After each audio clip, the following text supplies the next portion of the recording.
There are people who live with a quiet anticipation of loss. Not because anything has gone wrong, but because something inside them believes it eventually will.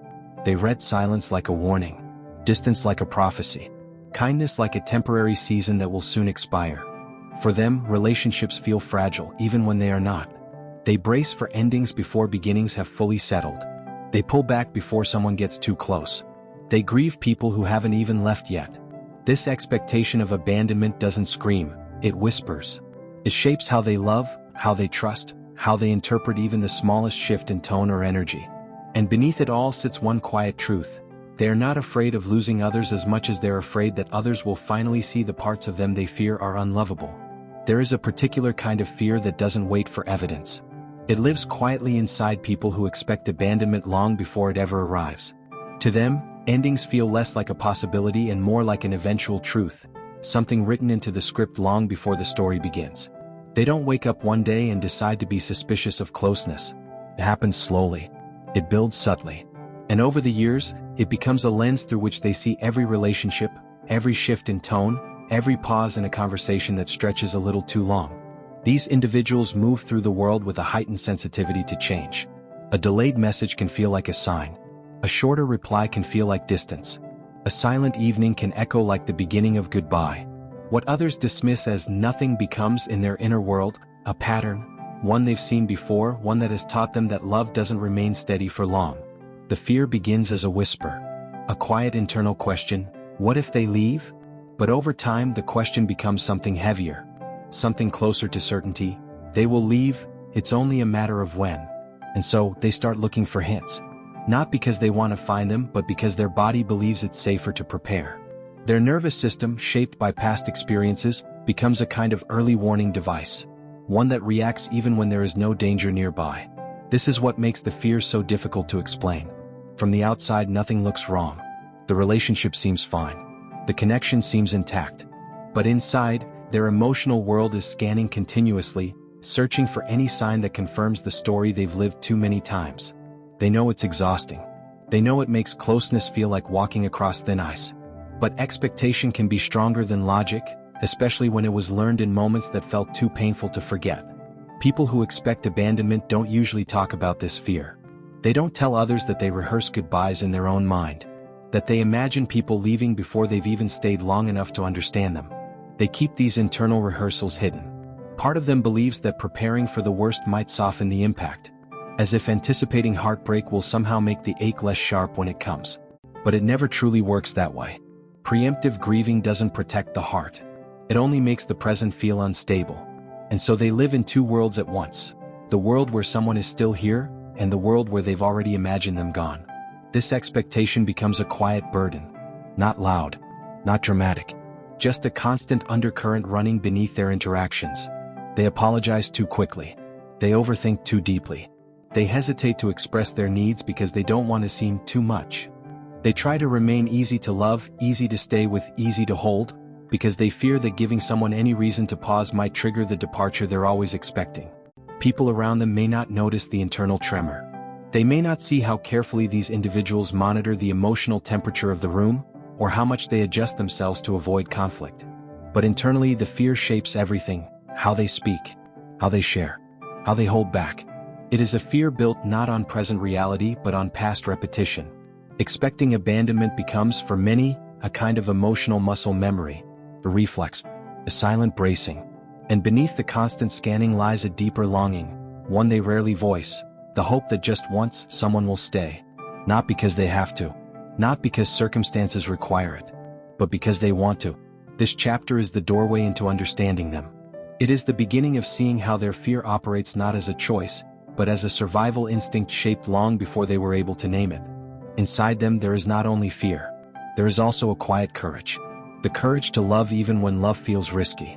The courage to hope for connection even when history has taught them to wait for loss. This is where the story begins, with the people who prepare for abandonment before anyone has taken a step away. With the hearts that expect loss, yet still reach for closeness anyway. Fear rarely appears without a story. And the expectation of abandonment is no different. It has an origin, a beginning shaped long before the individual had language for what they were feeling. Before they learned how to read people, they learned how to brace for them. The roots of this fear often stretch back into childhood, a time when the nervous system was still forming, still learning what safety and connection were supposed to feel like. For many, love came in inconsistent waves, warm one moment, distant the next. A parent who was emotionally unavailable. A caregiver who was unpredictable. A family environment where attention was earned, not given. Children don't know how to interpret inconsistency. They only know how it feels. And when love fluctuates without explanation, a child's mind slowly absorbs a powerful lesson. If they can leave emotionally, they can leave physically. If closeness disappears suddenly, then loss is always possible. Sometimes the roots are not dramatic. They are subtle, quiet, the kind of experiences no one else would call damaging. But the child felt it. The absence. The unpredictability. The emotional gaps that taught them that needing someone was dangerous. Other times the origins are more obvious. A parent who walked away. A friendship that collapsed without warning. A loss that came too early, too unexpectedly, leaving the child believing that love is a fragile thing. Something that can vanish without reason. Even a single emotional wound can imprint deeply if it happens at the wrong time, at a moment when the child was still defining what connection meant. As they grew older, this early emotional instability didn't disappear. It simply changed form. It became hyper-awareness. It became emotional self-monitoring. It became the instinct to stay prepared for things to fall apart. Many people with abandonment expectations don't remember one specific event. They remember a pattern, a feeling. Moments of being left alone with emotions no one helped them hold. Moments when their needs felt like burdens. Moments when love felt conditional, something that could be withdrawn if they said the wrong thing or needed too much. From these early experiences, their nervous system learned a silent rule: stay alert. Something could change. Things don't remain steady. People eventually leave when the emotional weight becomes too much. When they reached adolescence, the rule showed up in new ways.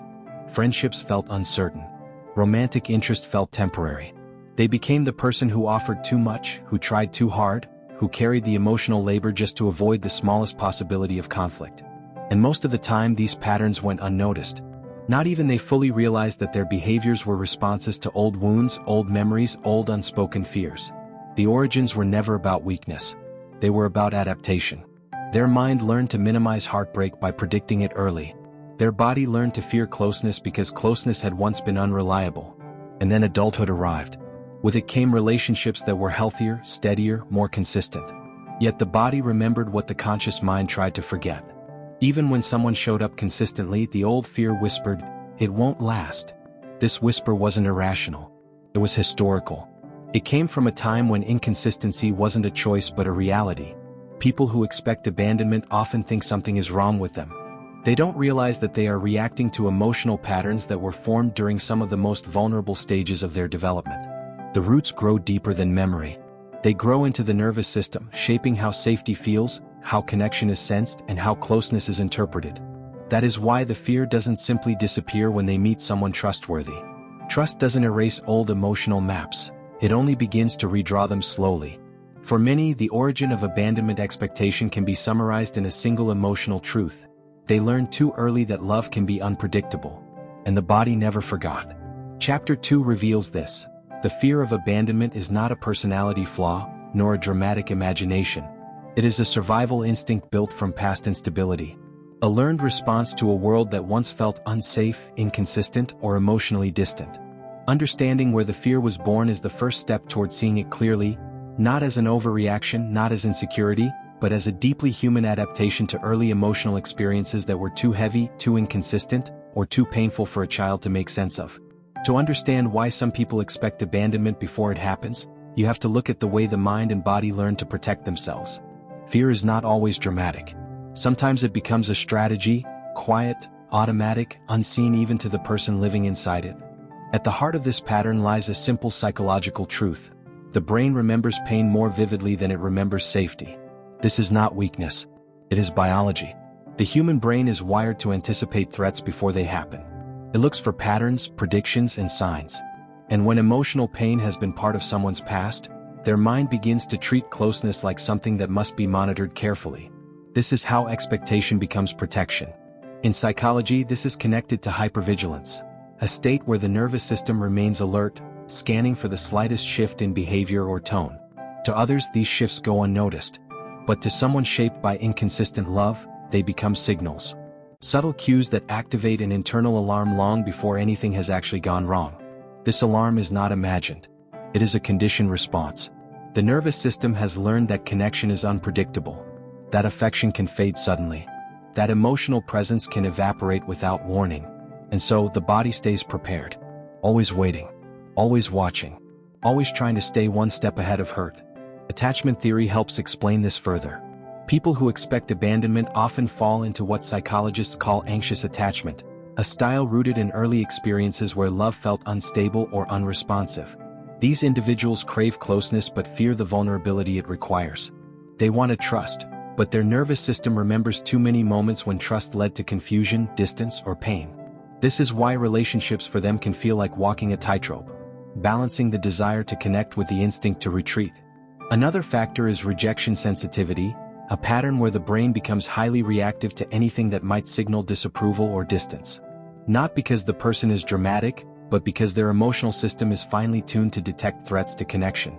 A short reply, a neutral expression, a moment of silence, these become data points, evidence, signs that something may be shifting, even if nothing is shifting at all. In these moments, the mind begins to fill in the gaps. And it does so using old memories, not current reality. This is where predictive processing comes in, a neuroscience concept describing how the brain constantly builds predictions to interpret the world. For someone who has experienced emotional instability, the brain predicts abandonment because it is a familiar outcome. Not a desired one, but a repeated one. Prediction becomes a shield, a way to soften the uncertainty that relationships naturally bring. So the mind rehearses possible endings. It imagines scenarios where people walk away. It prepares for the heartbreak long before anyone has taken a step toward the door. This preemptive hurt is a form of emotional armor, a way to avoid being caught off guard, a way to maintain some sense of control over a fear that once felt uncontrollable. But the irony is gentle and tragic. In trying to protect themselves from loss, they begin to experience the pain of loss before it ever occurs. Their body grieves futures that haven't happened. Their mind analyzes interactions that were never meant to be complicated. Their heart remains braced even in the presence of someone who has done nothing but stay. This is not irrationality. It is adaptation. The fear of abandonment is often a memory carried forward, a story written into the nervous system long before the person had the tools to understand it. And the psychology behind it reveals a pattern that is deeply human. When the mind has been shaped by inconsistency, it learns to fear the unpredictable. When the heart has been hurt unexpectedly, it learns to expect hurt everywhere. And when love has felt unstable, the body learns to prepare for loss even in moments of safety. The science shows that these patterns are not flaws. They are learned responses, instincts formed to help a younger version of the person make sense of a world that felt uncertain. In this chapter, the fear becomes clearer. Not something dramatic, not something imagined, but something built logically from experience, biology, memory, and the delicate ways the human heart tries to protect itself. There comes a moment when the fear of being abandoned begins to shape more than just thoughts. It begins to shape behavior, choices, relationships. Moments that could have been safe but never fully get the chance to be. People who expect abandonment often live with a quiet contradiction inside them. They want closeness as deeply as they fear it. They crave connection in the same breath that they prepare for its loss. They long to be understood but hesitate to be fully seen, because being seen has often been followed by being left. This creates an inner conflict that is subtle, invisible from the outside, yet powerful enough to shape the entire emotional landscape of their relationships. They may pull back the moment someone gets too close. Not because they don't care, but because the closeness feels dangerous, like standing too near a cliff's edge. Every step toward intimacy activates the instinct to step away. They may sabotage connections without realizing it. They may assume distance where none exists. They may convince themselves that they are too much or too fragile or too difficult to stay with. And so they create space before the other person has a chance to. This is the quiet resistance, the resistance to hope, the resistance to trust, the resistance to believing that this time things might be different. To the outside world, it may look like avoidance, indifference, emotional unavailability. But internally, it is self-protection. A shield forged from memories that once taught them that vulnerability ends with disappointment. They are not trying to end relationships. They are trying to soften the impact of endings they believe are inevitable. But self-protection comes with its own cost. When someone is always braced for loss, they never get to fully experience presence. They live in the echo of a future heartbreak that hasn't even happened. They hold people at arm's length while wishing those same people would hold them closer. And yet, beneath all of this resistance, there is still a part of them that hopes. A quiet, almost fragile hope. A hope that whispers, maybe someone will stay long enough to prove my fears wrong. This hope is the beginning of a turning point. Because no matter how deep the fear goes, the human heart is built for connection. It searches for reassurance. It longs for consistency. It wants to believe in stability even when it has rarely experienced it. The turning point doesn't arrive in dramatic breakthroughs. It arrives slowly, in small moments, in gentle realizations, in the presence of people who show up again and again without withdrawing their warmth. It appears in the friend who doesn't disappear when silence stretches. In the partner who communicates openly instead of leaving things unsaid. In the conversations that don't collapse under the weight of vulnerability. These small consistencies begin to challenge old expectations. The nervous system starts to notice that not every pause is a warning. Not every shift is a threat. Not every moment of distance means the beginning of an ending. Healing does not erase the past. It softens it. It allows new experiences to coexist with old memories instead of being defined by them. The person who once expected abandonment before it happened begins to understand that their fear was not a flaw, but a response to earlier instability. They learn that preparing for the worst doesn't prevent pain, it only steals the present. And slowly they begin to experiment with something that once felt too dangerous. Letting themselves be cared for without waiting for the care to disappear.